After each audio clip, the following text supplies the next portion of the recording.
Wait, what goes on? Mhm. Okay. Good evening, ladies and gentlemen. Welcome to the South-afrifur Podcast. You're listening to myself, Ivik Wolf, here.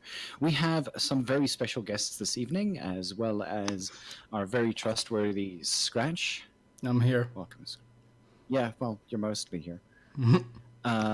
And then we have... Oh, I guess I should say something, right? Okay. I am Tonya Song. My name is Tonya Song, Tonya Winsinger. And thank you for having me again. This is my second time on south-afrifur. It's good to have you. And then we have Ms. Pebbles. Anim Buju, Wabishka Mashkode Bijiki, Indigenous cause. My name is White Buffalo in Anishinaabe, but sorry. No worries. And you could just call me Shooky or Luka, Shooky Luka, whatever. Right, and if you haven't realized yet, obviously, through the messages and things like that that have been on Twitter, I would firstly say, visit our Twitter page. We're all good. In fact, all of our Twitter pages are available on the tweet that we've been placing, as well as onto the main website here on furry.fm. You can have a look at some of the information that's there. And tonight we're just going to be talking about a whole sort of plethora of issues. I'm not necessarily sure we're going to get around to all of them.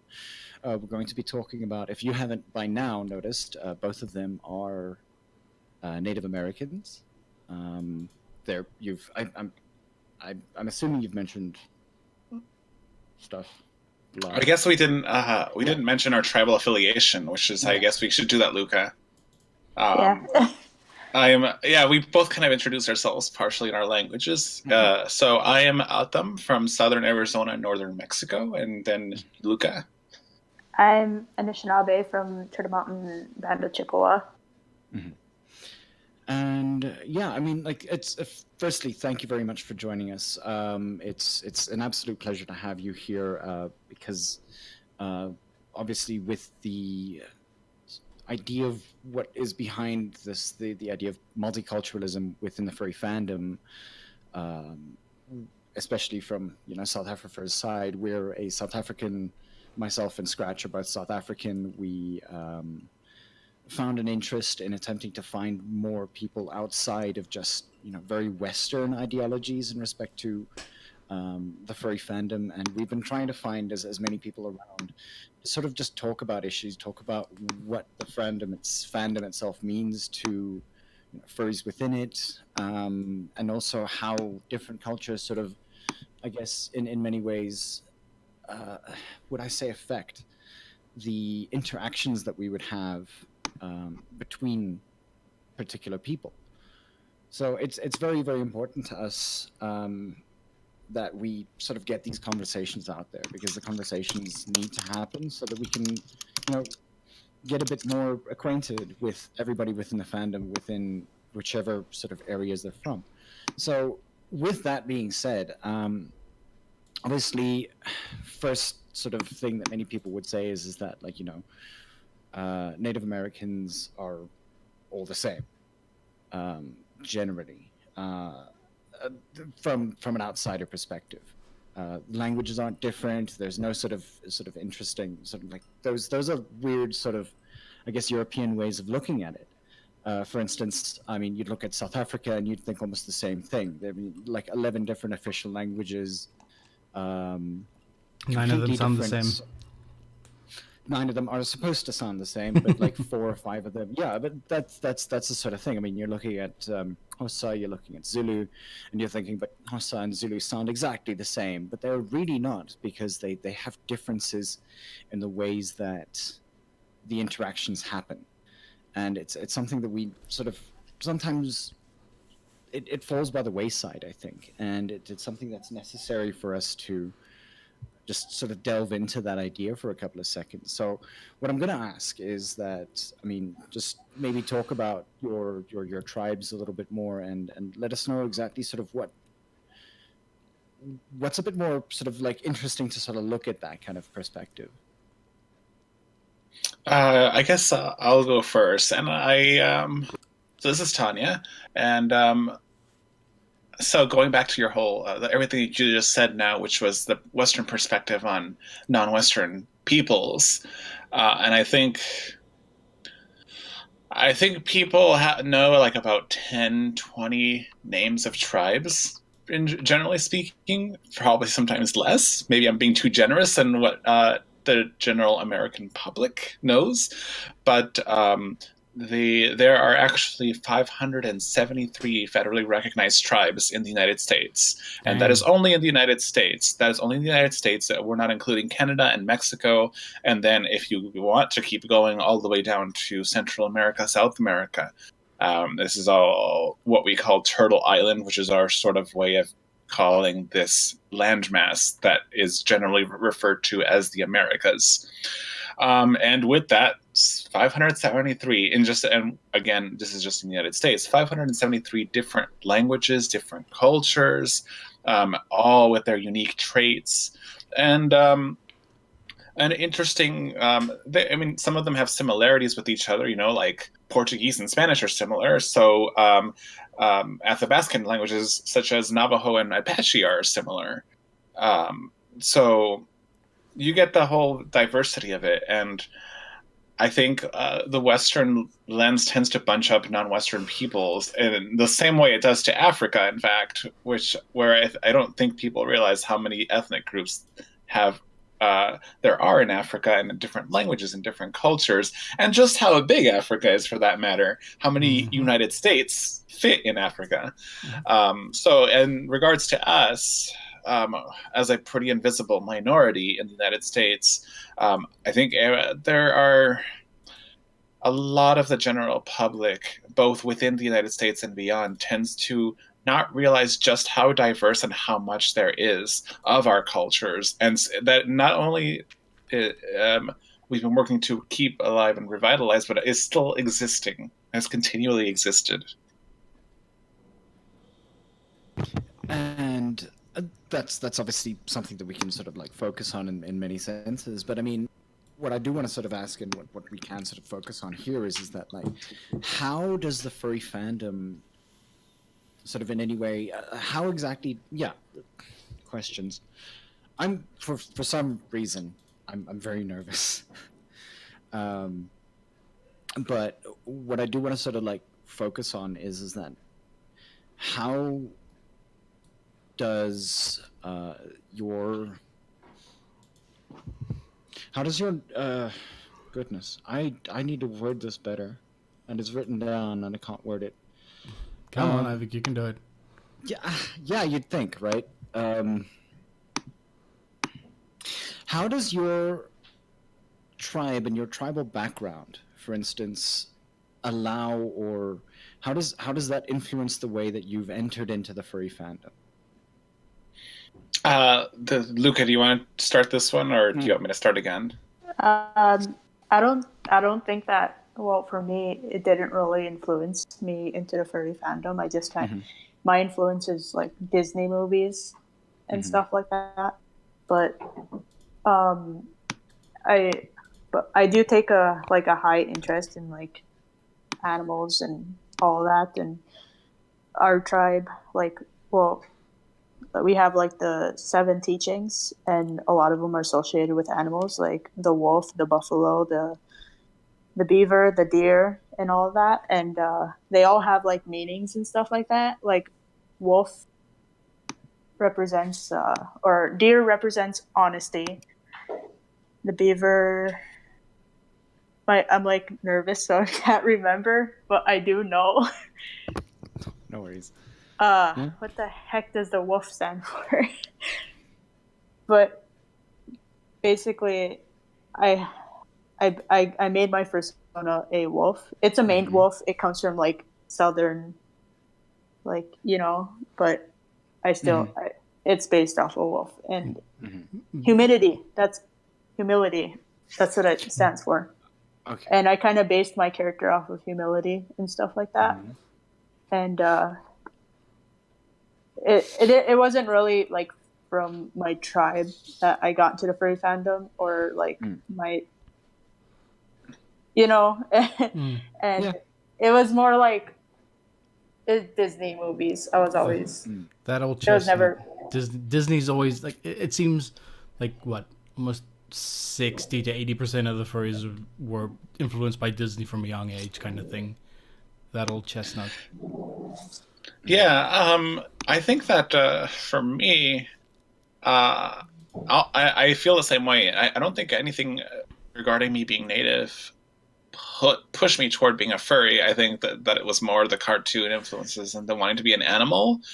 After the fact, I would say that I certainly made my personas and characters based on certain aspects of my identity as a native person, but I think it was in that direction rather than the other way around, if that makes sense.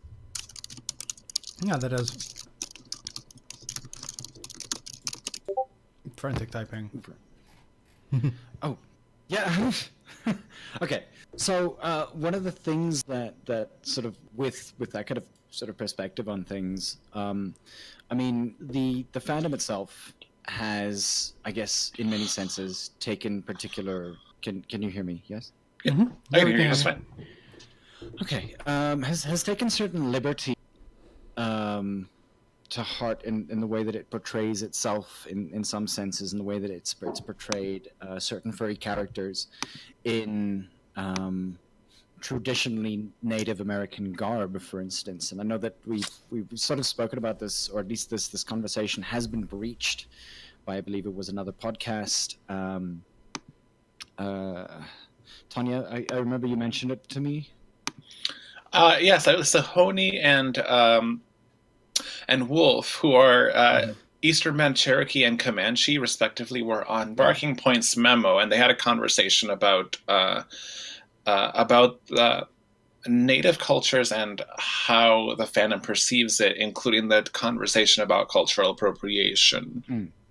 So, which means that if you want more information, you should definitely go to Barking Points' video in respect to that and their podcast on it. But we just want to sort of cover it from our side, particularly because, and it was one of the points that I was mentioning earlier, I think this week, was that I think Barking Points is more America-related currently. We're sort of geared towards a European audience. So just for sort of clarity's sake, to have more voices about it outside of just one or two. Sure. What I do want to talk about is this idea of cultural appropriation and how we should sort of approach that in the most respectful way possible. How is it that we can sort of better ourselves in that kind of approach? What I think is you need to like research the type of tribe that you're going to draw.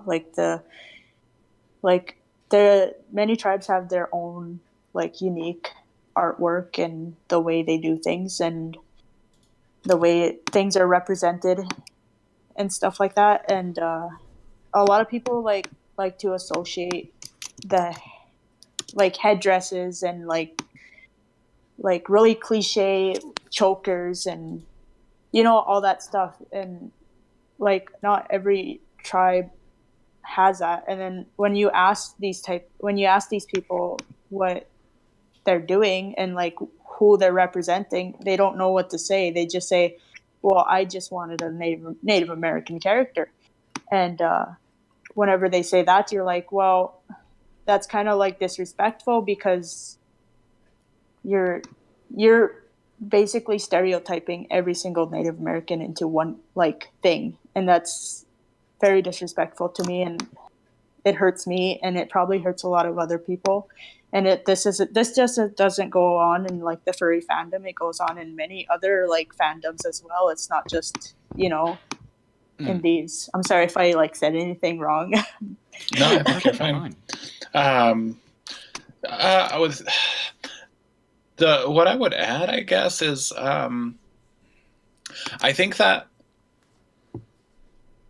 a lot of people think they know about Native people, but what they really know, in quotation marks, are actually mostly stereotypes. And it's quite amazing how much mass media has shaped the perception of who we are and what we look like. if you think about all the cartoons you watched growing up and how many of them had these 2 seconds oftentimes, but sometimes longer, portrayals of Native people in some kind of stereotypical manner, just like 2 seconds of a character suddenly having a feather and doing a woo-woo like noise, and how like that adds up, as especially when you're a child, and it starts to shape your perception of Native people. And the idea that we are all the same. As I mentioned earlier, there are 573 federally recognized tribes in the U.S. And going to what was mentioned earlier about art in the furry fandom, a lot of artists, I'm gonna mostly kind of repeat what Luka already said. A lot of artists draw something because they think it looks nice, but they don't understand the cultural backing behind it, or the depth that it has, the story that it has. And oftentimes a piece of regalia that a Native person wears could be a signifier of someone's family, of their clan, of some kind of traditional story, of some kind of deed that they did, like that they were honored for. And it's pretty important that all those meanings be preserved, and when they're slapped onto characters, just because they look pretty, or if the artist will often say, "Oh, well, it looks pretty." Yes, but you've also now removed all the meaning that it had, and reduced it to an aesthetic. Yeah. And I think it's right there. I don't think it is really right there where you lose us, basically. Where it gets kind of annoying, upsetting. I just want to say, hey, look, that it's not as beautiful as it could be because you've removed it from where it came from, and now it's only a costume to you, and that's why it's important for these things to retain their meaning, and it's why, as Luka was also saying, it's so important to educate yourself on what tribe you're portraying, and when you educate yourself, it shouldn't be a day's worth of Google searching. It should be a long, arduous process of research, because for a lot of us, we've been living our cultures since we were children, and we understand these things since we are children. Now, some of us more than others, I've had some gaps in my knowledge, but I've had a long time learning these stories and hearing these traditions. So it's not, so when you talk to one of us and when we tell you, hey, this is inaccurate, or we don't like it, or you shouldn't do this, understand that it's coming from a place of we know our cultures, and we feel like you have reduced our cultures to stereotypes and aesthetics. And I think that's the point that we try to get to when we talk to people about this. Mm-hmm. I want to sort of, and this is in no ways any kind of defense, but like it would be sort of an interesting thing to look at the sort of way that, for instance, if we look at English as a language and the way that it was either forced or sort of proliferated into certain arenas to become what many would still consider to be this lingua franca, that sort of seems to be the way that they want it to be, from a Western perspective. That, you know what, my language no longer means anything. It's just this language that doesn't have any sort of cultural backgrounding and whatever. But the thing is that even then, like if you look at the way that English is across the world change and become more, I think, culturally sensitive in many senses, and the fact that you'd find that the English spoken in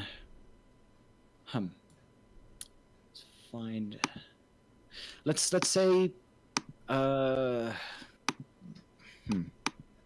trying to find a very, very obscure, and I say obscure, but like a small country where I don't know, maybe even Portugal or anything like that. Any of the like non-European, no, Portugal's European, damn it. Scratch, help me, please. Liechtenstein? Liechtenstein is still European. Okay. Puerto Rico. Puerto Rico. Okay, sure. But I don't know. mean, the Englishes in those areas have taken on the flavors of the country that they belong in many senses. When I say Damn, belong, dude, you I could mean, use South Africa as an example. Flippin' Fanigalo or... but Fanigalo isn't in English. Well, it's... In no way is it in English. It has English elements, but it's not in English.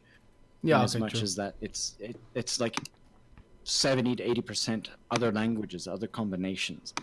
Whereas when I'm talking about like a world English, for instance, you'd look at Spanish English, if you wanted to, you could look at something like Siprituri, for instance, which is currently it's a localized, and when I say localized only in the city of Pretoria of South Africa. It's a language that has created itself by using all of the languages that proliferate within that particular area, but not being English. Like, there are English elements again, but it's like an amalgamation of 11 different languages all put together into one city where so that people can communicate with one another. It's that idea of subverting this perspective that a European language needs to be the most powerful thing. And it doesn't, because the thing is that people can communicate with one another if they take the time to learn a language. And it's the same thing that when you're learning a language, you're learning a culture. And if you learn a culture, you'll be able to be more culturally sensitive to the people that you're talking to. And that's part and parcel of the way that I think cultures should interact with one another. It's not a usurping of power, and it should never be that, because taking away language, much like Frantz Fanon at one point said, is that if I learn your language, I give less power to my own, and I give less power to my people. And he wrote a book and a study called Black Skin, White Mask, which did exactly that and spoke about this entire idea that what should be happening is that you reappropriate the language that has been given to you and then give it your own flavor and turn it into something a bit more powerful. And granted, post-colonial studies changed that perspective again, saying that there should be pride in your own language, to the point that like it's gotten very, very complicated. And I just want a little bit of like sort of perspective on sort of where we could come from or where we could enter into that. So please do stop me from talking, because I have like, I guess I kind of have like an example of like learning it and understanding. Like, for example, I'm learning a language that I'm not even I'm not part of like that race. Like Korean, for example, I've been studying it because I take interest in it. But I also have to, before I learned it, I also learned how the language became and where Hangul, like how it was created and stuff like that. And I even studied like the culture itself, like Korean culture and stuff like that. Because I prefer to like learn about the people and to be able to respect them, you know? There's like different like ways of respect. And I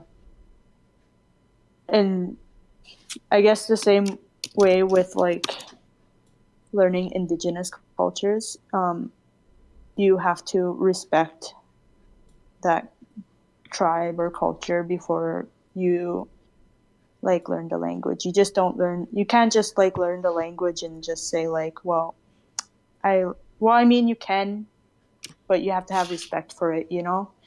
You can't like be disrespectful and like use it just to say that I know Japanese because, and blah blah, like I don't know, it's hard to explain. But I don't think that it's like disrespectful to learn another's language, as long as you respect those people and all that, then I think it's okay and stuff like that. I think that also we should define what respectful is, because that is different. I've learned in very recent times even that is very different define that very differently than the Western cultures do. A lot of people will say, and it's not to circle back to the art topic, but when we've talked about the art and how please don't misuse our symbols and our regalia and our sacred items, and someone will ask, well, what if it is used respectfully? And I know that when they are asking me that, they are asking me that from a Western lens, which I believe they are saying, what if I really, really like it? And as a result, I should have a right to use it. That's kind of what they mean by respect, which is just an admiration for it. They confuse it with admiration, which is not the same thing for us. Yeah. For us, respect would be giving it the proper understanding, giving it the proper context, and having respect for us by our terms. So you follow our protocols in any of our spaces, and you mind your place in any of our spaces as any of us would do in our spaces, and that's the important thing. And when we were talking about the language thing, you can actually take certain languages, certain native languages. It's still pretty rare, but you can take certain native languages in the classroom setting. But then we do go into this other conversation of when is it respectful? Because a lot of native languages, a lot of native people don't speak it, including myself. I don't really speak my native language because of the boarding school generation where many native children were taken from their homes forcibly by the government and in collaboration with churches, and they were forbidden from speaking their languages, and they were forced to speak English. So an entire generation lost that language, and there's revitalization efforts toward revitalizing those languages. However, and here's where the respect comes in. If you, as a non-native person, go in and take a class on Anishinaabe, because I know you can take that at the University of Minnesota, for example, and you walk over to one of the reservations and start talking to people on Anishinaabe, and it could come off as, look, I had access to this thing that you don't have access to, and thus becoming disrespectful. In that you have not taken into consideration the social context in which we exist in as Native people, because we do not live in the same social context as white Americans do. Yeah, because like if somebody who learned that like in Anishinaabe in college, like a non-native, and then they came to this reservation where I'm at, and they started speaking to random people, a lot of white people wouldn't understand what they mean. I mean, they'd understand like certain words, but like our reservation has been so like whitewashed and colonized that like we've lost most of our language, and we're just now getting it back. A lot of people are like, our schools are finally like teaching like the language full on, because like our elders are like passing on now, the people like our elders who know like the language completely fully. And what like we're scared, our tribe is scared because like our like the younger generation don't even want to learn our language. They don't even like, a lot of them don't even want to like associate themselves with, you know. And it worries me because like I think that like I'm glad that the schools are like putting our language, associating our language into like everyday stuff. Like my little sister, she's learned more than I ever did in school. The only thing that whenever I went to like elementary school, middle school, the only thing that they taught me as in language was the greetings, the hellos and stuff like that. And then they only taught us like stories about Nana Buju and all of that. But to know that like we're finally like taking a step forward and putting like making our language come back, it saddens me because like I wish I knew more, and I wish like like my family knew more, but like I said, and then my grandpa, he was put into those boarding schools. He had everything taken away from him too. He didn't get to learn the language because he was put into those boarding schools. And it's like tough, you know. And Yeah. It's really hard to articulate how much depth there was to how much the United States and Canada as well has taken away from us over the 1900s and before that even, of course, but especially in the 1900s, and forbidding us from learning our cultures and our languages and our traditional beliefs and practices, which were outlawed until 1978, when the American Indian Religious Freedom Act was passed. So this is all very recent history. And I bring it up because I think it really needs to be emphasized to people that who might think, well, why don't you just go to someone who can teach you the language? And I don't think people realize how inaccessible these things are, even when you live on a reservation among your own people.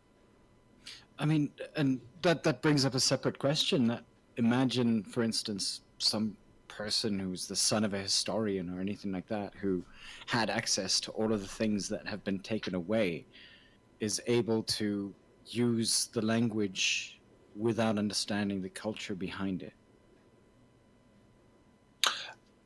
Well, I think that a person like that would likely have some degree of understanding of the culture as well. The thing about it is, I don't think the languages often tell us about our cultures in the fact that the way we word things and phrase things and we put emphases on things tell us what is important to us and how we view the world around us. For example, I often use my name as an example.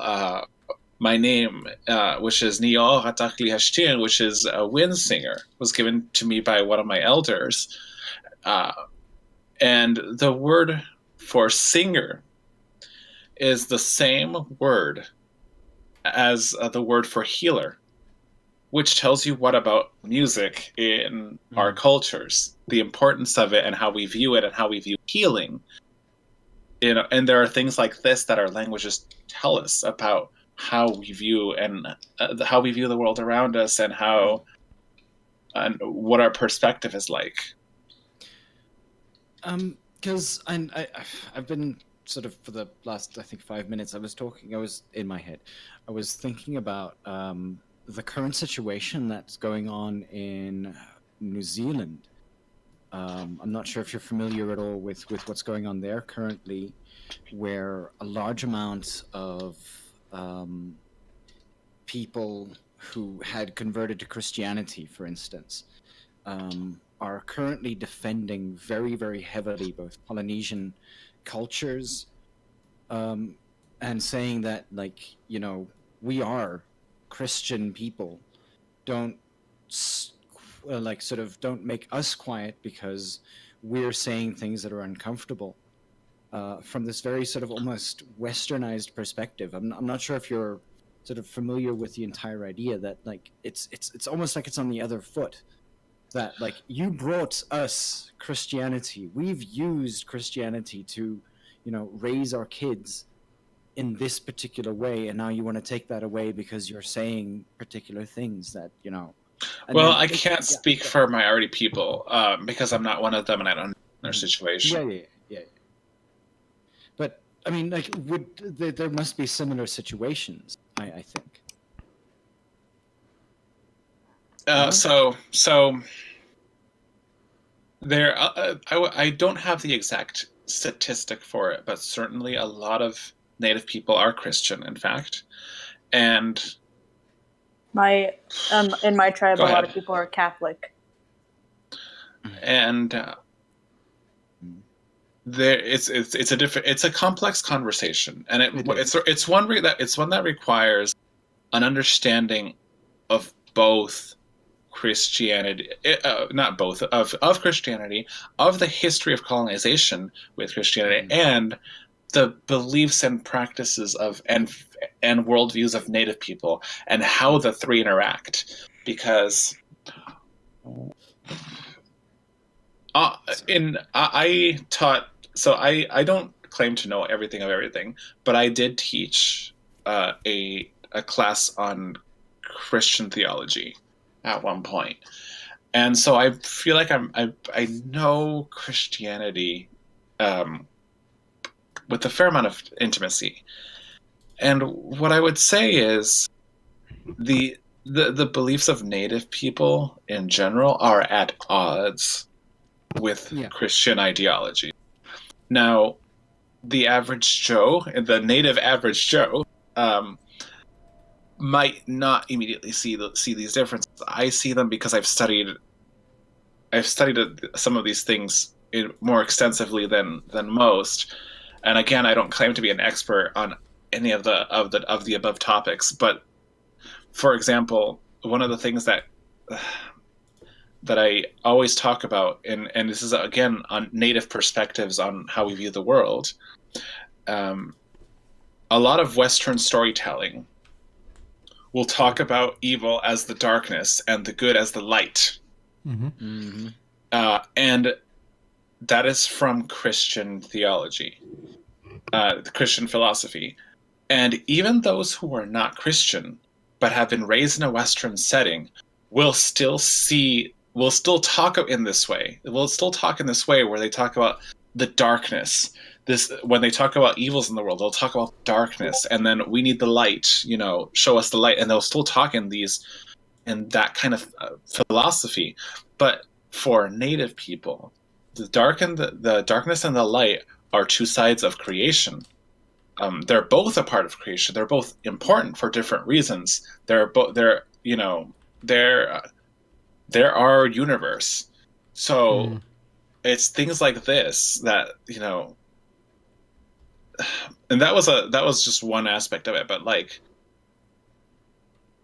I don't want to go on too long of a tangent on this, but Christianity will often talk about the goal of Christianity is often for the salvation of souls for the next life, and that is the goal, the kingdom in the next world.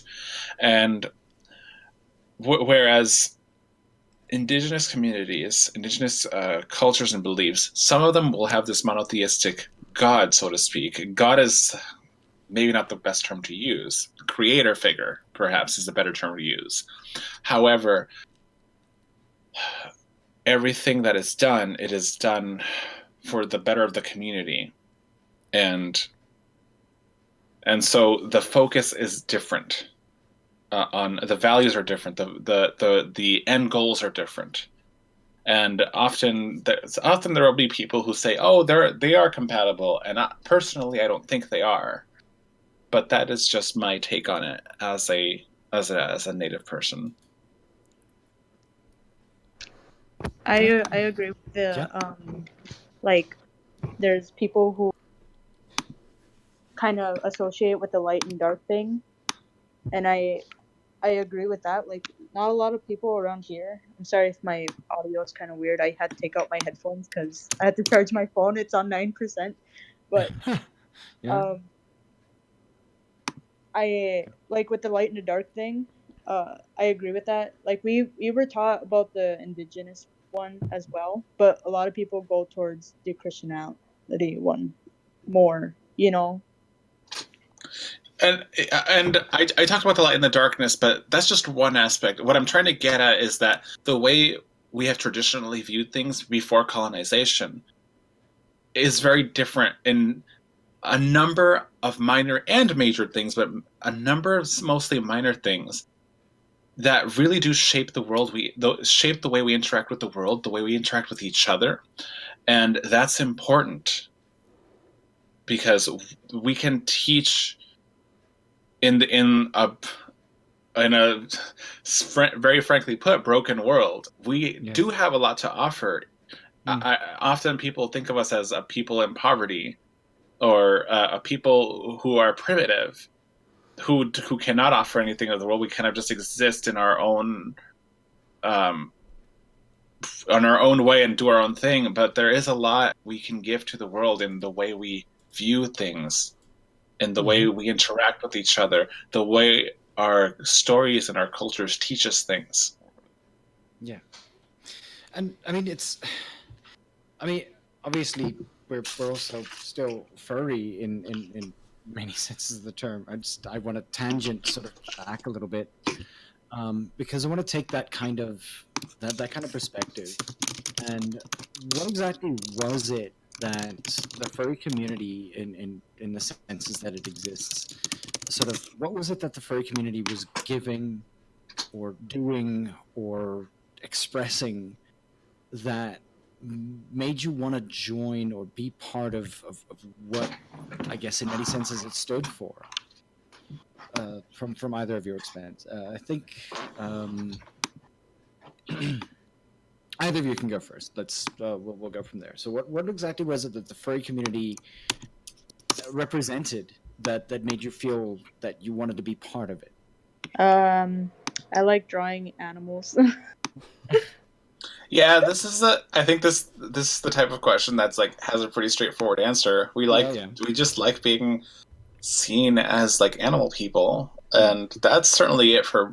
I mean, I like the sense of community you have in the furry fandom as well, but the initial attraction for me was getting to, you know, put a different face to yourself in the form of a cartoon animal, which is something I always imagined myself in as, especially growing up. All right. Like whenever I was younger, I watched Over the Hedge once, and I pretended to be RJ for like a year. Basically, he was my persona for an entire year. But at that time, I was way too young, and I didn't know what furries were. I just was like, I'm RJ. That's who I am. Balto and... what's the word? What's his face? That guy. Balto. Just, I guess Balto for now. But yeah. What about Ace Scratch? Heart? Oh, did you want to be Ace Heart? No, just like that. I thought that might have been sort of some of your influences as well. Is it? Your Road Rovers. Right? You know that a small tangent. Did you know that? So Balto. So the story of Balto, right?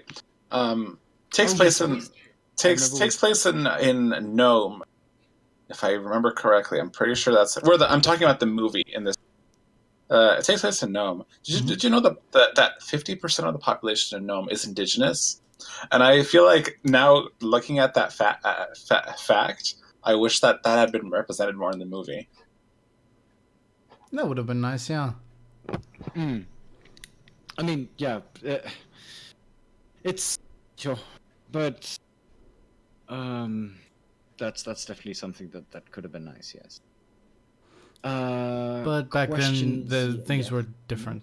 Like, I mean, when we say back then, the movie was made.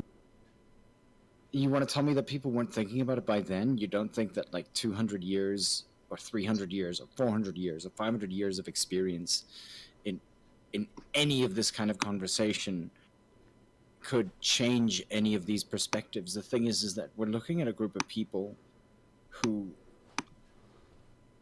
by the waysided every single thing that they like sort of got into contact with.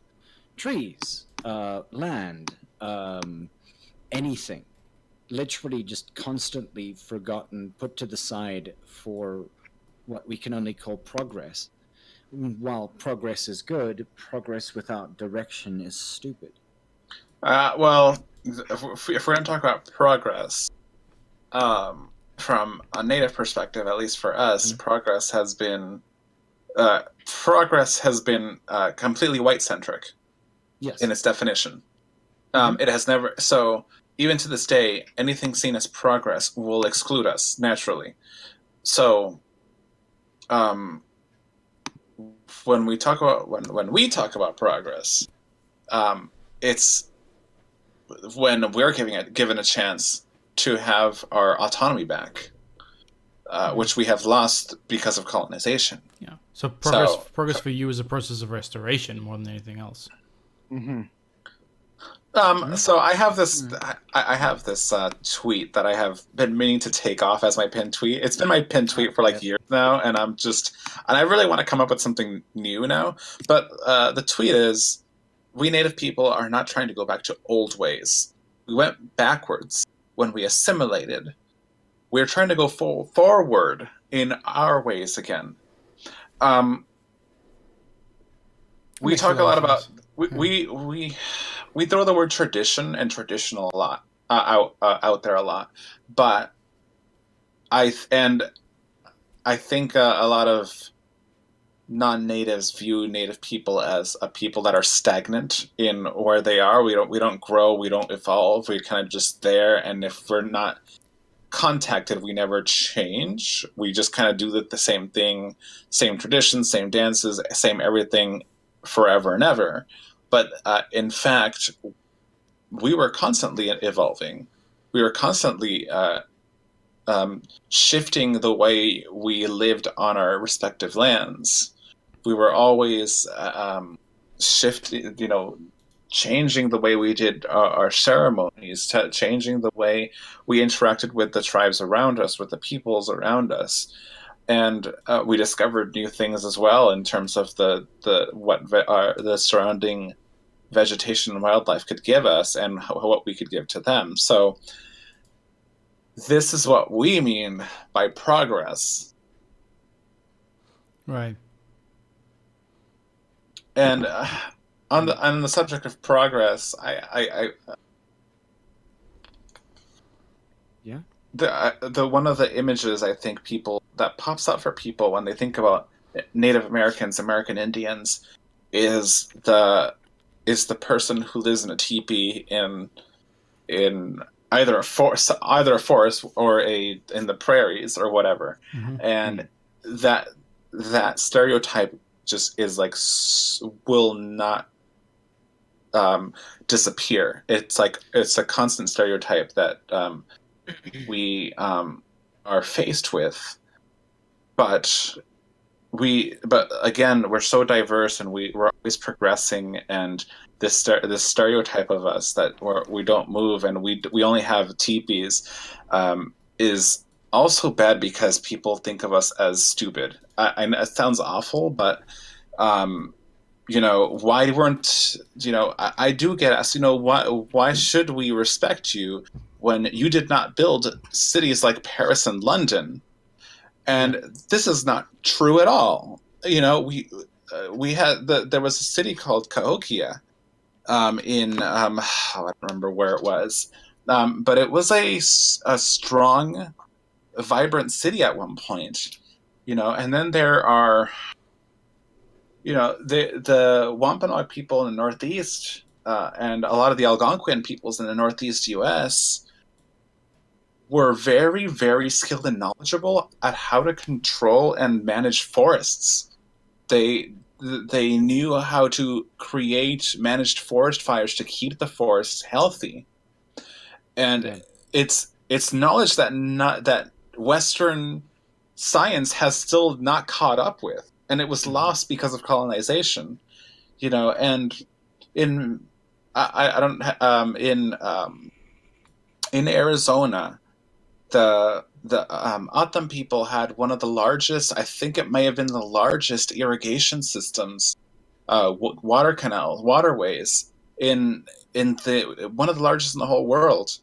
And there are so many contributions, I wouldn't say contributions, but so many feats that we pulled off and so much knowledge that we had that was lost. And yet this pervasive idea that we were primitive still remains for most Americans and for most non-natives, not understanding that we were far more advanced than a lot of people will realize, and not just in technology either, but also in societal structure. Yeah. The way and I don't want to. So I can, and I love talking about the societal structure, but I also don't want to give Luka a chance to add anything before I talk too much. On on the teepee thing, it's kind of like a problem, like on like with kids especially, because I remember I was in high school and we did this project to like write letters to these other kids in New York, and those kids in New Oh York boy, knew New that they York. were yeah, knew that they were like writing to a reservational school, you know, and the questions that were asked the most was, do you guys really live in teepees? Like, I'm generally curious. Like, I've never, like, I never, some of them even said, like, I didn't know Native Americans really existed anymore.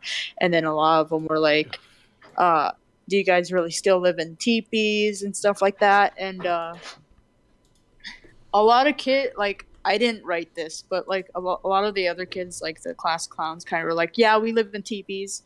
Yeah, we do all this stuff, like very stereotypical things and stuff like that. And I was kind of like, and I was talking to this, and I was like writing to this other person, and I was like, we don't live in teepees. And we don't do all this stuff. We're basically normal people. We do everything that everybody else does. We live in houses just like everybody else. But it's kind of like even the kids in tribes kind of like follow along in that stereotype stuff, especially if they're not raised culturally, you know? Like even people in reservations are not always raised culturally. I wasn't raised, like, I mean, I was, but like it wasn't as strong as some other families, you know? Because I don't know how to explain it, but like I know all the like the thing, like I know everything about my culture and stuff like that, what everything means. But like there's some kids that don't grow up with that, and on reservations, and they kind of play along with the stereotype thing, you know. They don't really understand how harmful it is. I think everybody grew from it now, because I mean they're kids, you know. But you know, it's if it's understandable what I'm saying. No, absolutely. Yeah. To add to that, when I lived in Boston, I was briefly in a group that would tour the schools in the Boston area. It was a group of Native folks who put together singing and dancing to educate school children about the Native presence in the region, and I was there as one of the singers because I do Native singing in various styles. And for those who don't know, Massachusetts is often said to have some of the best public schools in the country. And but what happened was when we arrived, I actually didn't hear this, but someone else told me on the side who was with me, who was working this tour, said that one of the children said, "Those aren't real Indians. They're driving cars." And so we're talking about children. We're talking about children who are in the so-called best possible public education you can get. And they still, at this very early age, and this was only like 3 or 4 years ago, at this very early age, they already have formed these stereotypes about Native people. And they learn it from their teachers, their parents, their families, and from media. And and go ahead. with that, like the stereotype thing, like Native Americans can't drive. Same thing with clothing as well. Like people just think that we're just walking around in regalia and all that all the time, but we're not. Yeah, understandably. So I do want to sort of divert a little bit towards more, I guess, in many senses, furry things. We've sort of covered a couple of like largely broad sweeping topics currently, and I just want to be a bit more sort of pointed towards like what it was that I guess in many senses spoke to you within the furry fandom. I mean, obviously, Luka, you're an artist, for instance. You have done some really, really amazing art. I've been stalking your profile. Sorry. But like, I mean, how I'm still in love with your drawing of you in at Soldier's Field in the rain. Oh yeah, thank you. It's so cute. Gotta be optimistic. Maybe it will be sunny that day. So, I mean, like, and where does, as an artist, where do you draw inspiration from? I mean, what are the sort of elements that you sort of look at? What are the best things that you can say to, I guess, anybody's an artist, in respect to that, for instance? Like, how do you build you into the art that you're drawing? Like in like the sense of like by Native American speaking out comics, or like in general. Well, either both in general and as you as an individual. As an individual, I listen to music, I guess, and I kind of like whatever I'm listening to. I kind of have like these like images, and I'm like, oh well, that'd be a great idea. Like my next comic. I write like comics, like funny ones at least.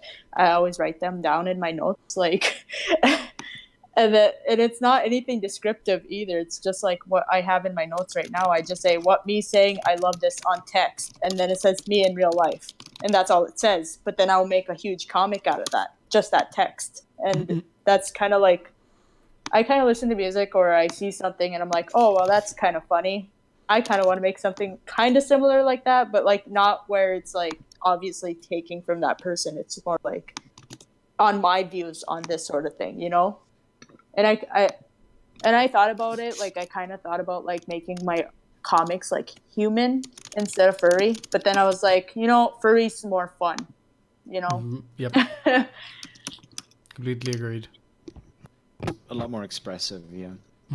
So, and I mean, like, beyond that, like, what exactly, how, I know we sort of just said, like, you know, this is the furry fandom and this is this. I mean, like, there's that sort of, I don't know. How do, now this is a question for both of you. I'm going to have your question just now, Tonya. Wait, I know that I've got a question for you. But, for both of you, like, how can the furry fandom be more than just, I guess, in many senses, the sum of its parts? These parts being the fact that it's still like heavily European Western based ideologies. If it wants to grow any further than it already has, what do you think it needs to be able to do to be even more accepting, to be even more furry, I guess, would probably be the term. What can furry do to be more furry? To be more out there? Personally, I know that like a lot of people, like I know that like fandoms always have like their bad parts and stuff like that. But I think moving forward in indigenous wise, like art like that, I think respect what you're drawing before you do it, you know? I don't know. That's kind of what I say. Makes sense. Yeah, perfect. Yeah. But I mean, and sorry, I do want to ask a follow-up if it's okay. Like when we talk about the idea again, like kind of touched on it, we sort of mentioned a couple of parts as to what it means to be respectful of. But what would be the best way to respect with, I mean, like, again, we're looking at a society that is constantly looking at this idea of time versus effort versus, you know, the output in essence. Like all of these sort of, I think it's 3 different facets. I know that I've missed one, but like where and how does, obviously you just need to put in the effort, I think. Maybe that would be the answer. Yeah, but, put in the effort to do research and understand and like, you know, understand where people are coming from. If they call somebody, if like, for example, if somebody called me out something that I did wrong in my art or whatever, I always take time to like listen to that person. And I like recently I did like a real like harsh comic like type thing. It was like really, it was real, it was raw, and I was kind of like, nobody complained to me, but I was kind of thinking like I have to think about others. how they feel, how they like see this stuff. I need to think about them. So I kind of like, I made a post about, like, I made another picture about it saying like, I'm sorry for those who have been hurt by this, and I'll delete them. I'll post them onto a different account so that I keep the main account safe. But like, you know, I speak out a bunch about like really, really difficult situations, not just indigenous things, but like the thing that I made was like about domestic abuse and emotional that and things like that.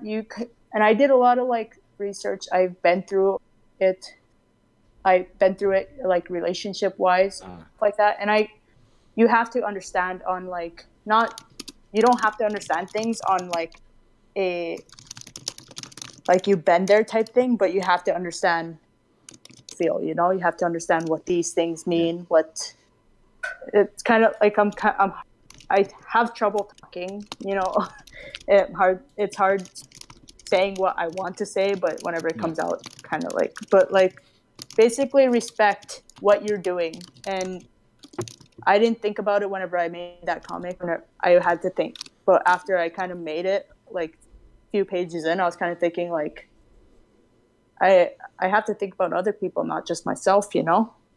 So always think about like other people, especially people it can affect. Like you need to, like, it's not all about yourself. You need to think about who it hurts, and you need to be respectful of that, you know? And I have to like learn from it as well. I'm still learning as I, you know, grow and as I do art. And if people ever come to me complaining about something, I always have to listen, because I have to understand where they're coming from. Never be too egotistical or like selfish and just say like, well, I could draw whatever I want. No, you can't draw whatever you want, because you have to think about other people before you do that. Well, you can draw whatever you want, but you can't skim the repercussions of your work. Yeah. Yes. Because, I mean, and that's kind of what it always boils down to. I don't necessarily feel that people actually understand that kind of perspective. Like, you're more than welcome to voice an opinion. Your opinion is your own. Freedom of speech exists. All of that kind of stuff. All of the laws that are there sort of immediately protect what it is. But the question, of course, is that why is it that a person who has more perceived power is able to shut you up for no apparent reason? Oh, on that, Yeah. it like I don't like listen to everybody, you know. Like if a few people like say like I hate this, I'm like, well, I understand, you know, but if like it all comes down to like kind of common sense type thing. You have to think about other people, and I have had people come to like certain parts of my art, like my headdress one, saying like, well, who cares, because cultural appropriation ain't real, stuff like that. And things like whatever, just because you drew it in a comic doesn't mean that it's real or true or whatever. And I'm like, well, you're entitled to your opinion, but this is what I believe in, you know. It's just that like things that are like actually serious, like the comic that I made about domestic abuse and stuff like that, like those things I have to listen to people, I have to like understand. But like things about like cultural appropriation or things that I like in general, like if I drew like a video game and somebody says, well, I hate this, you have to delete it, and I'm like, I would say like, I don't have to delete it, it's my opinion, you don't have to listen to it. I'm not here to change your mind. You can just unfollow me, you can block me, whatever. But it's just more like with deeper issues, you know, that you have to listen to people. Yeah. Go. Yeah. So I was gonna add something to this, but then I was also gonna answer that question. People wanted me to answer my perspective on that question, and it was with when someone draws something and they say, well, it's not cultural appropriation, it's cultural appreciation.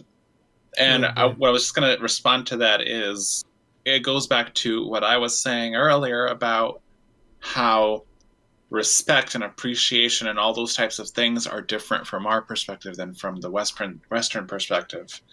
And if you want to respect us, then you better respect us when it comes to our terms as well. And so, and that's what I wanted to add to that conversation. But also, I don't know if you wanted me to answer the question about how the Please do. Yeah. So what was the question? If you could repeat it, it was like, how could the furry fandom be more? Yes. How can the furry fandom be more accepting and more sort of inclusive of everybody within its sort of boundaries in many senses? Maybe that's easier. Yeah. Okay. Well, I think I was going to take it a different direction altogether, which was to say, Perfect. I think the furry fandom is large enough now where it can start to take into consideration how far-reaching it is. And I know that some people do, but how far-reaching in terms of how many not major cultures it is starting to reach, such as our own as Native people. Like, hey, this is a cool thing that now we're into, and having an awareness of who it's reaching and making and striving to create an environment where it's comfortable and fully welcoming to everyone, and does not invalidate anyone else's views. When it comes to not just with, I'm not even going to talk about appropriation, just in general, just like how we interact with each other and how we can make it a better space for more and more people that come from more and more different cultures and backgrounds than we have ever thought possible.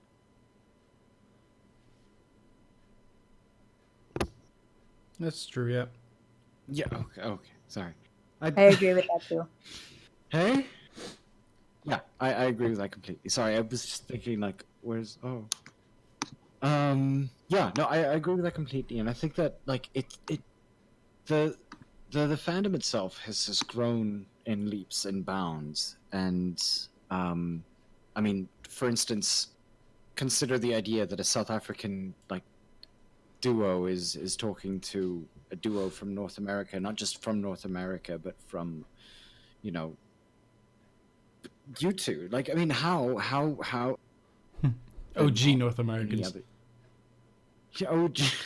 Yeah, OG. Fair enough. You're right. Yeah, the original North Americans. Like, I would have given the idea and given our perspectives. I mean, Scratch and I both grew up in what we could both technically consider to be very conservative households, and when I say conservative, where we're talking about like the sort of Christian, there's this Afrikaner mentality about white it. Protestant Calvinist, that kind of white Protestant Calvinist perspective. Like, you know, you're going to have a wife and you're not going to argue about it. You're going to have this. You're going to have these things. I will provide everything for you. Yeah, early church on Sundays. Goodness knows, it was mind numbing. It was outside of the purview that I think both myself and Scratch sort of became who we are now. Is that growing within that and growing within both the furry fandom, it makes that kind of a lot easier to sort of deal with.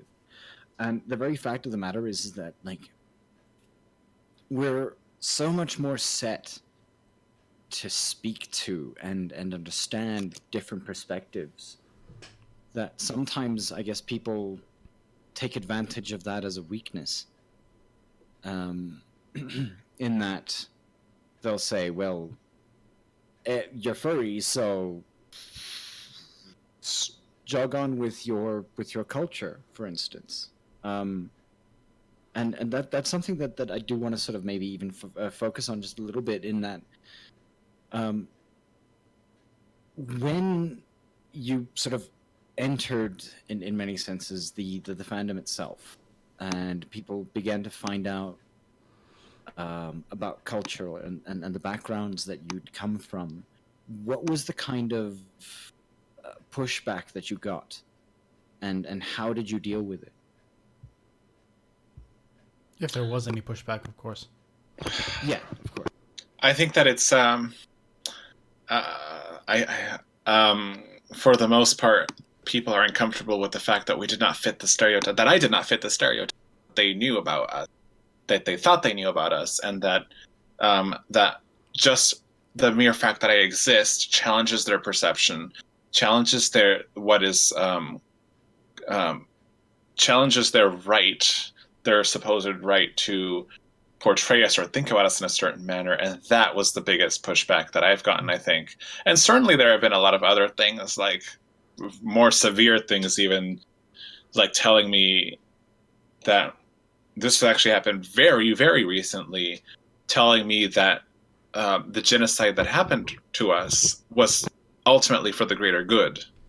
Oh damn. It's pretty awful, and those kind of ideas still exist in the United States, unfortunately. But Yeah. My point is that I get varying levels.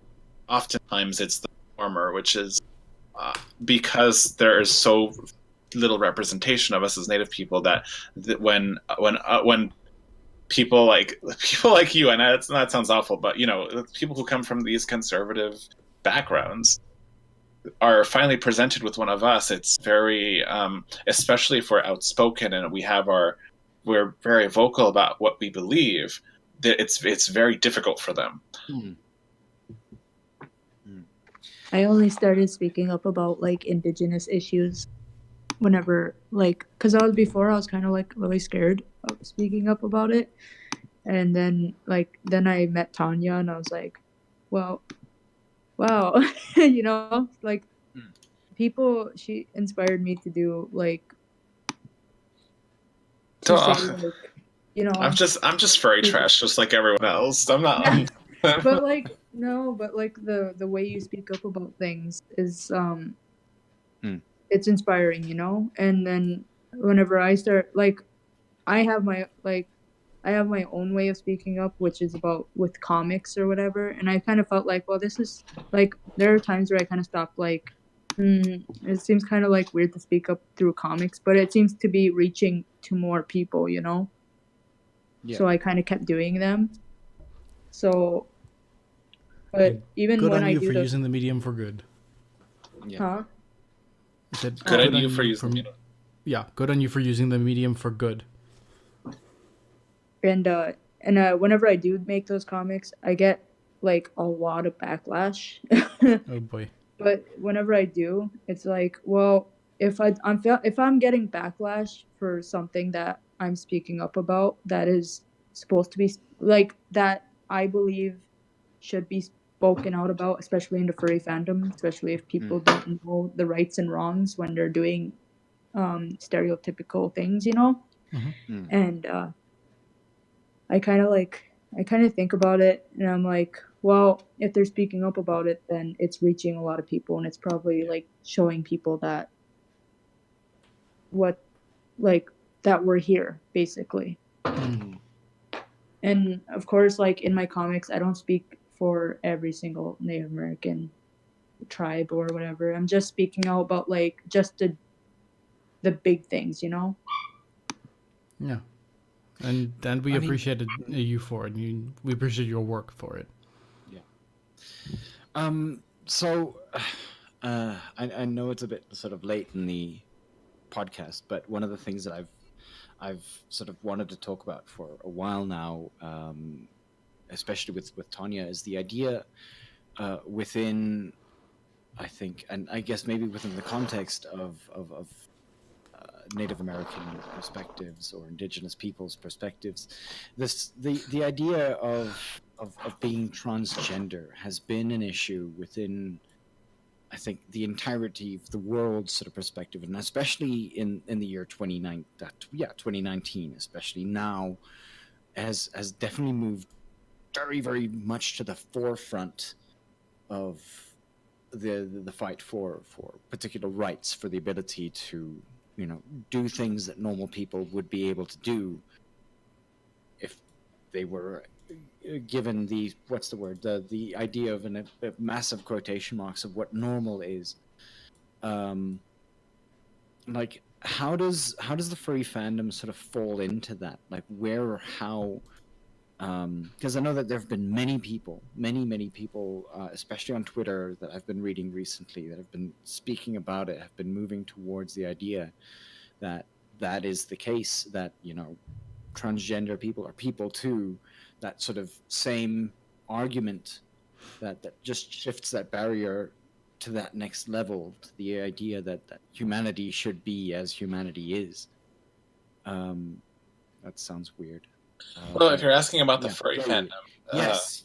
if you're asking about the furry fandom, there's certainly just a much higher percentage, it seems, of LGBTQ plus representation, and so that certainly helps give a certain sense of safety, even though the fandom itself has a lot of problems with LGBTQ acceptance.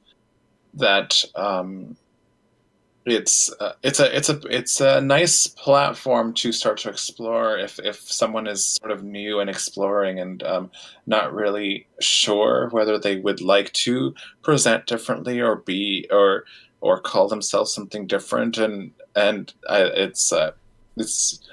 it certainly seems like a more welcoming place than your average American social space, for sure. That's very true. Yeah. And your perspective, maybe? Do you feel similarly? Especially, I mean, like even the idea of being, I guess, female within the fandom, which is also still, I guess, what is it, a 70-30 percentage gap in many senses. Not to mention the idea that you're also an artist, which then puts you into like a 90% that the artists within the fandom, 90% of them generally sort of come across as, but are female within the fandom. I'm pretty sure that there was research based on this at some point, that the vast majority of artists I believe are female. Yeah, I believe there was something like that. Yeah. And how would one sort of speak to that, for instance? Like, how does one break past any of these stereotypical ideologies? I think that's for you, Luka. Also.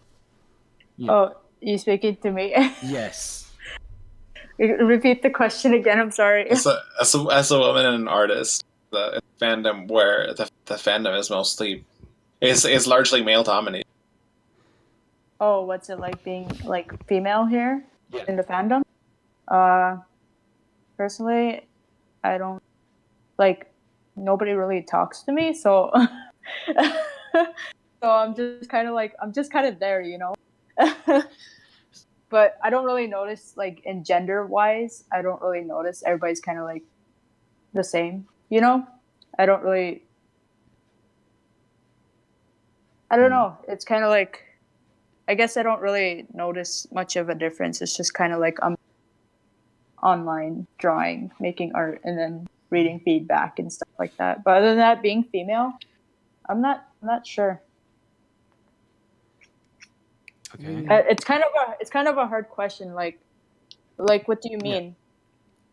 Like, I mean, the thing is that it's the internet, at least for a good chunk of the last 15 years, has always been considered to be this sort of boys club amongst gaming and internet sort of interactions. There are no girls on the internet at all. Yeah, there are no girls on the internet. And if you are female, please, do something sexually attractive, blah, blah, blah. To the point that a large amount of people that I've actually been speaking to recently or have had interaction with have said that it's a lot easier, on the internet, to fake, in many senses, their identities for the idea of I guess, sometimes personal gain, sometimes, just ease of access.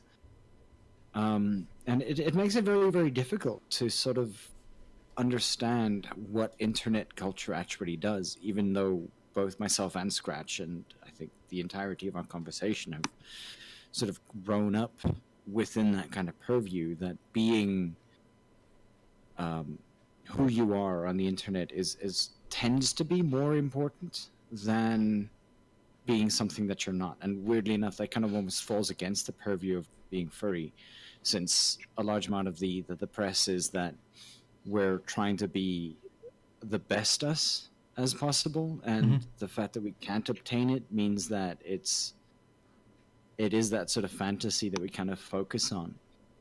And yeah. Okay. Well, to answer that, like, as in like faking identity and kind of being like some. For me, basically, what you see is what I am. Okay. And like, basically, my personality, it really shows through on my art and what I write and how I talk and stuff like that. Like, I'm literally like, for example, the only time I'm really like kind of like stressing my personality or what I do right now is hiding my accent, and I don't think that's really good right now. Because my accent is like really bad, and sometimes it's like people don't understand me well whenever I speak in heavy accent. Like, so that's what I'm doing right now. I'm trying to like be more understandable. That's the only thing I'm kind of hiding right now. But other than that, it's like everything's kind of real with me. But I guess I don't really like for other people, as in like, I'm not sure. I guess I keep to myself most of the time. So, I mean, we've got about 8 minutes left of the sort of formal podcast and things like that. So I know that we kind of spoke in essence about sort of our experiences and everything within both from a general sort of understanding as well as a furry understanding. Sort of final thoughts again, and I'm not necessarily sure if we actually touched on it because I guess that's kind of how this podcast goes sometimes. But like final thoughts on what the fandom can do, like properly. I know that we spoke about sort of being more aware, being able to sort of spot the differences, be able to sort of bring it out there and be, I guess, just better people. But I mean, on a more sort of specific scale, on an internal scale, how do we as individuals move towards ensuring that the fandom itself can show the best parts of itself? As in educating yourself, I'd talk to people who grew up in that culture and knows, like actually knows, you know? Speak to people who know instead of like just Wikipediaing it. That's research, you know? Do good research, not like just Googling, like Tonya said before. And I say people should elevate minority voices in the fandom. Yes. So that our perspective, the general perspective of the fandom, which is again most dominated, is gets a larger perspective of all the people that the fandom has reached at this point. That's a good point. Right, and do we have a Q&A? I've been looking and nobody's actively been posting. Well, I don't think you had said that was the first possibility. Yeah, I know that I said that there would be a possibility, but it all depended on whether anybody already mentioning any of it on the chat itself. But like when it does come to Q&A and things like that, like Scratch, do you actually have anything that you want to ask? For instance, I know that you've been relatively quiet, so yeah, I've just sort of been following the conversation. You guys took most of the lead on it, and in all honesty, like I don't have too much to add, at least not at this point, because we are sort of at closing remarks. Fair enough, but I mean, like, do you have anything that you'd like to sort of speak about or ask about? Nah, not right now. Sorry. Like, I know you were looking for something here, but yeah, Please, come on. Nah, yeah, I know. Like I said, I've been following the conversation and giving my 2 cents here and there, but yeah, it's been interesting enough listening to it. In all honesty.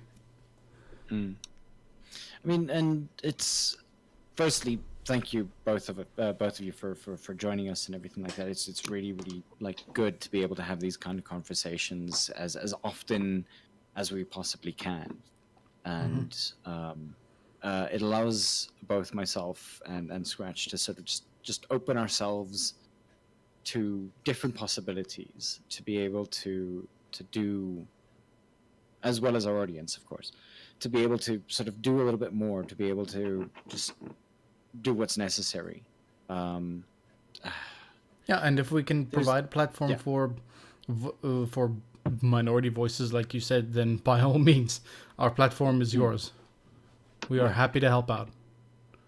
Oh, and I also want to like apologize for like anything I said wrong at all throughout, because usually what I say usually has no filter. So especially when I'm nervous. Believe me, like we run on no filter. Yeah. Okay. There's hashtag no filter, hashtag this is the sweaty me. Hashtag cursed. Hashtag cursed. It's not even hot. But It's like 40 degrees out today. Yeah, pretty much. Like, I mean, it's not even like it's, well, hashtag like, yeah, South Africa, but I mean, it's also becoming winter. So Yay! Yay! It's my favorite season. This is mine. I want more snow. I don't get any of it down here. Hashtag I want to put my feet inside ice. Thank you. But yeah, Where I live, it's very like, the weather is like, it's hot, but then it's cold. Yeah. But yeah, thank you both of you for joining us. We really do appreciate it, and we love having the ability to speak about these kinds of issues, especially on that multicultural perspective. And we'd love to be able to have more of them. And we'd love to be able to speak to both of you a bit more often, more about, say, your own work, both within the furry spectrum and within your own sort of cultural spectrums. It's really been good. I think that, like, thank you again for joining us. I think like there's nothing. If I sort of continue speaking right now, it'll probably just continually be the word thank you, because it's something that the furry fandom needs, something that we need to have. This constant conversation of who are the voices and who do they belong to, and why would they be important? And if we can't answer those questions, that we need to ask more questions to be able to find out everything that we need to know. And again, much like the last time Tonya was on here, for instance, like we just gently scratched the surface. And we should definitely be sort of having this conversation again at some point, more pointedly about whatever topic we need to think about, whichever topic is sort of comes up to mind. And I dearly love either of you or both of you, or you and everybody else, to be able to sort of just start, I think, communicating so that we can get this off the ground in some senses. Yeah, for sure. Awesome. Okay. Yeah, I think Thank that's you us for the inviting evening. me. Oh, it's On. an absolute pleasure, Shuki. Yeah, actually, speaking of which, we have about 5 minutes, Scratch. Yep. I'm saying 5 minutes because we are at 9:30, but I would like to do, like, you know, the sort of call out thing. Not call out, but Yeah, the blurb. Plug's the word. Yes, the blurb. Your sponsors, your call-outs. Hey, this person cut me off yesterday. But yeah, so I mean, like, if you have anything that you'd like to sort of plug or anything like that, They're called shout-outs. At least they are. At least that's what they're calling it in the States. No, you'll Yeah, see. call-out has a very different definition nowadays, especially with internet culture. Fair point. Yeah. Okay, so what do you do? What do you stand for? Go. Yeah. What do you want to say? Who do you want to plug? I Oh, okay. Okay, who's going first? You go. I do art, like mostly cartoon, and my Twitter @ is Bangtan Pebbles, BANGTAN, and then Pebbles, and yeah, and I have a Facebook page too, and an Instagram, same name, stuff like that. Thank you. All right. Yeah, and I'm Tonya Song, as you know, and I am a composer, musician, and you can follow me on Twitter at TONYA_SONG, and my on my Twitter page is my SoundCloud. My SoundCloud is Windsinger Music. It's where I keep my music. I am working on a Native American rock album. It is in the works still, so it will be a while before it comes out, but stay tuned, and I talk about a lot of Native and Indigenous issues on this Twitter profile. And you also hear about my album at some point through the Twitter profile, and I'm hoping to soon have a website as well. So be sure to say hi to me there, and thank you for having me once again. Please. Thank you for having me as well. Thank you for being on. But just like when that album drops, let me know. I need to listen to it. You said rock, and I was like, oh yes, okay. Yes, think of Frank Wallen, WALN, and Buffy Sainte Marie, who are two Native musicians that I greatly admire. So my music, like, those are the two biggest influences, as well as Native traditional music. So if you want to look there to those musicians, you'll get an idea of where my inspirations are coming from. All right. Speaking of sort of like new mixed with traditional, have you guys? Someone at work pointed this out to me. A band called HU, the Mongolian metal band. Oh yes! Oh god, it's amazing. I have not heard of them. I've heard of the. I'm actually might be thinking of a different country, but I'm thinking of the throat singing, with the one which sounds like a flute. I think that's nearby country. It could be them. I'm not 100% sure, but yeah, I just saw the one song and it's like, that's interesting. Who is like one of the bands, and then of course there's there is a New Zealand Maori based band. Yes, a Maori, like they sing in the language. Oh god, I can't. Badge. What was the name of the band? The Maori. Alien Weaponry. Yes. If you like metal and like things that are like culturally not appropriate. Okay, Alien Weaponry. Just listen. Culturally based, but anyway, so so definitely listen to Buffy Sainte Marie. Definitely Buffy Sainte Marie. I would say also, trying to think of who else. Inez Jasper is another name. If you're listening to traditional, some of the powwow singers that you might find are Blackstone, one word, Blackstone singers, Northern Cree, and Iron Horse is another good one. Those are traditional powwow music. So there's a lot I could suggest, but those are some to get started with if you are into the music scene. Okay, awesome. And I have a lot of music uploaded in a while, which is TONYASONG. Again, I haven't uploaded there in a while, but there's stuff from a lot of different genres that I do, so you can check that out as well. And Shooky, like obviously art mediums, but I mean like bands that you might have specific affiliations with. Like music, like if I do music. Well, I mean, not if you do music, but I mean, like, if you do music, that'd be great. But I mean, like, if there's particular bands and things like that that you sort of like or speak to or anything like that. Like music in general. Yeah, I guess. BTS. Why is everyone so in love with Korean pop? I don't get it. I've been with BTS since 2013. I've been a fan of them since the beginning. So Okay, Okay, fair. you're exempt then, but still, why? What?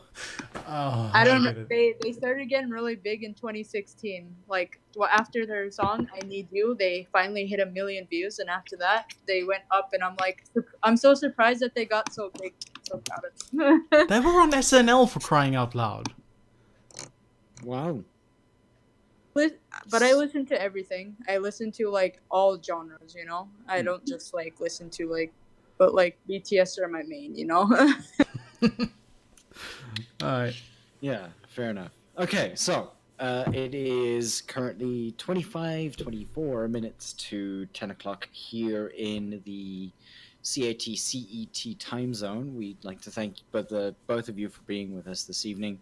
Really do appreciate it. For those of you who are still listening, we would like to say that we are going to be playing all the way to midnight, so for the next hour and a half.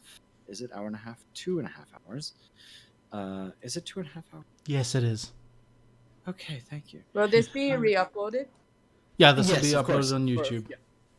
For those of you who are listening as well, if you have sort of either joined us a bit midway or beforehand or anything like that, this will be uploaded within this week onto the south-afrifur tag on YouTube. So yeah, And we'll just have a look tweet for out when as soon as it's done. Absolutely. Sounds yes. great. Right, and thank you again for joining us. We appreciate it. And yeah, so within about 15 minutes, we're going to be going live with music with myself. And yeah, hope you guys are going to have a great evening. Thank you again for joining us, both from Luka as well as I am Tonya, terrible. Tonya, I am terrible. you suck. Yes, I do. I barely remember students that I've been with for 3 years, okay? Oh boy. Alright. Yeah. Well, yeah, again, thanks guys, and thanks everybody for tuning in. We shall see you again next week. Very good. Bye. Cheers. Bye-bye. Bye.